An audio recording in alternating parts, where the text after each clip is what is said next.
The days that followed were heavy and strange. Though the wells had refilled and the crops had begun to grow again, a shadow still hung over Obanla. It was not the spirit this time. It was fear. Fear sat in every hut. It whispered in every ear. It twisted the hearts of men and women alike. And slowly it began to take shape, pointing its crooked finger at one boy. Olaolu, it started with whispers. They say he still hears the voice. The drum calls his name. Perhaps if we send him away, the spirit will follow. Olaolu could feel their eyes on him as he walked through the village. Mothers pulled their children close. Men who once greeted him now turned away. Even his friends avoided him, afraid the curse might cling to them. One evening, as the sun dipped low, Baba Ifajimi visited the king's hut. His expression was grave. The spirit's hunger will return, he warned. And when it does, it will demand more than a goat.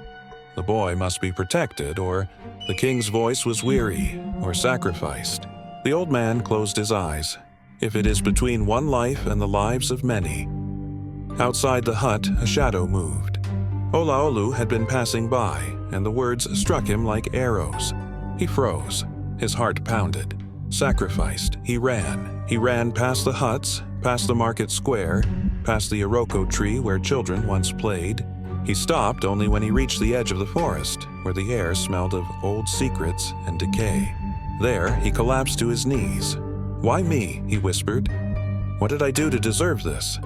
But the forest had no answers. Behind him, footsteps approached. He turned sharply, expecting the elders, but it was Ikena. The wandering drummer stood in the dim light, his drum slung across his shoulder. His expression was calm but sorrowful. "They're afraid," he said. "Fear makes even good people cruel." Olaolu looked up, his face streaked with tears. "They want to kill me." Ikena nodded slowly. "Perhaps, but remember, spirits feed on fear and blood alike. If they spill yours, the drum will only grow stronger." Olaolu clenched his fists. "Then what do we do?" Ikene knelt beside him. "We face it together.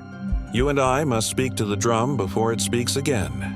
But before the boy could respond, the sound of shouting echoed from the village. Torches flickered in the darkness. "They're coming for you," Akini said softly. Indeed, the men of Obanla were gathering with ropes and machetes. Their faces were set with desperation. "Find the boy," someone shouted, "before the spirit demands him itself." Olaolu's mother cried, trying to block their path. "He's just a child," she pleaded, but they pushed her aside. When the mob reached the forest's edge, they saw